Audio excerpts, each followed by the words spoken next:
Welcome back.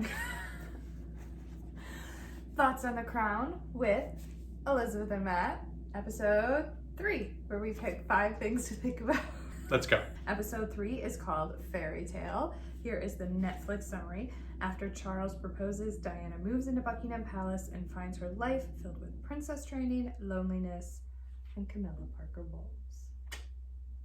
Point 1, the engagement, or I would say more precisely, the reaction to the engagement. In this telling, he did not get down on one knee. He did not get down on one knee. And I like that the Queen said, I wrote this quote down, it's a proposal of marriage, not a show of strength. There's plenty of time for that during the actual marriage. The reaction that I actually cared more about was that of Diana's friends, where she drives back to London and is just sort of like silently screaming and then gets back to her flat and then actually screams with her friends. And they like go out on the town and dance all night. That would be wild. And it did make me wonder about Kate and Meghan and when they got engaged, like what their girlfriends, like how they would have responded to this. Someone asked how long did they actually date before she moved in? Not a lot. By some counts, like 12 meetings. I mean, it was very brief.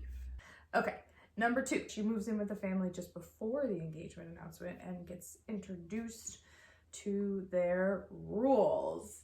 She's learning how life within the confines of the royal family works. I mean, at least what the Crown is trying to depict is her as this kind of freer spirit that is being constrained. Tamed. No, the scene that broke my heart is that first scene where she moves in and like drops off her bags and then goes to dinner, and she comes in and doesn't curtsy in the right order. She sort of bobs about dizzily, and you can see she's trying to figure it out. And the way that they shot that scene, do you remember this? No. It's very much stuck with me because I can't imagine that every time you enter a room with these people who are your family now, you would have to do that, and that's what you have to do. Wouldn't she have had to do this at Balmoral though? How'd she pass with flying colors in Balmoral, but Buckingham Palace? Okay, that's a fair point. Yes, I don't know. Sorry. Then, a member of the Queen's staff says, would you give her lessons basically on how to do this? And the Queen's like, oh, no.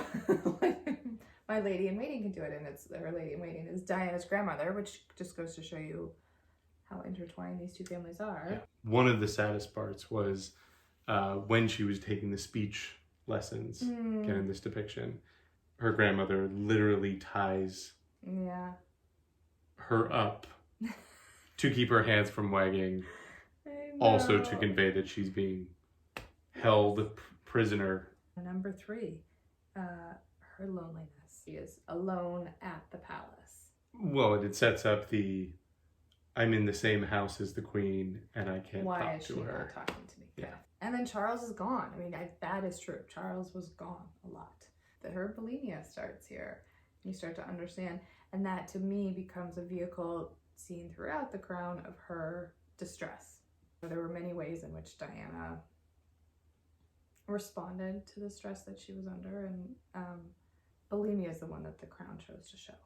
It's all really sad. I think that she went in with such hope. I just have to call out the roller skating scene. A lot of people had thoughts on that. That was a wonderful one. Except that was one of many that I felt like they botched. Like the costume department could have made an exact replica. It's a pink check pant that she's wearing while roller skating, but it's like a bigger check than what she actually wore in real life. It's this one. It's a fantastic outfit. And they didn't recreate it like quite exactly. Didn't they know Elizabeth Holmes was going to be watching this? No, I don't get that. Here we go, number 4. This was a rough episode. Lunch with Camilla. I have never had lunch with one of his exes. I just, in case, have I? Tangent. That's all gonna get cut. Listen, Start over. Young Diana is by herself. Camilla rings her up, wants to take her to lunch under the guise of wanting to help her get to know this world, get to know Charles. Again, did this actually happen? Yes, I believe that there was an attempt at connecting friendship, because I do think at their core, Charles and Camilla were like very, very, very good friends who also slept together. The ways in which the Diana realizes that this relationship is nowhere near over, and perhaps she does not know the person she's about to marry. And just that someone else out there knows them so much better. The whole bracelet thing, do you remember? I do. Fred So and Gladys, Fred and had Gladys. nicknames for each other. That's true. That's very true. Which leads us to number 5, the wedding, or lack thereof. Non-existent. Yes. I didn't need to see the wedding, but I would have liked to see a little bit more on the dress, because those costume designers painstakingly recreated this like ridiculous frothy 80s confection. You see it for like a split second from behind. Why do you think they didn't show the wedding?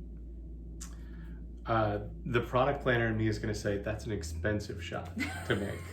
They're more interested in the moments that you haven't seen. Yes, the moments that they can dramatize. That they can, Yes, because they did show the engagement photo call. It is sort of jarring if you've seen that clip to then see their version of it, and I think that is like on a small scale, and to try and do that with the whole wedding would just be disappointing. Like, there's no way they could have done it. I do wish they would have shown a little bit more of the dress.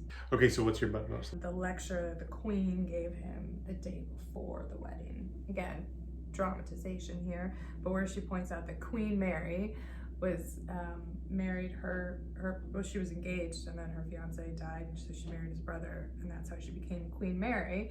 And they did not love each other, but they worked very hard at it, and they saved the country by like forging ahead, and they learned to love one another. And I do think that that was sort of the mindset at the time, like, okay, maybe you're not in love now, but that's totally fine. Just work really hard at it, and this is gonna be fine. Do not despair. What a way to enter a marriage. I mean, I can't sort of fathom it. For many of you, this was an extremely sad episode, which I totally understand. Someone said stopped watching after the 1-second wedding. Episode 3 broke my heart and made me hate the royal family, shocked at how sad it made me. And God, just show the front of the dress. I wish they would have showed the front of the dress. But mostly show the dress. But mostly show the front of the dress. Episode 3. Okay, we'll see you soon for episode 4. No.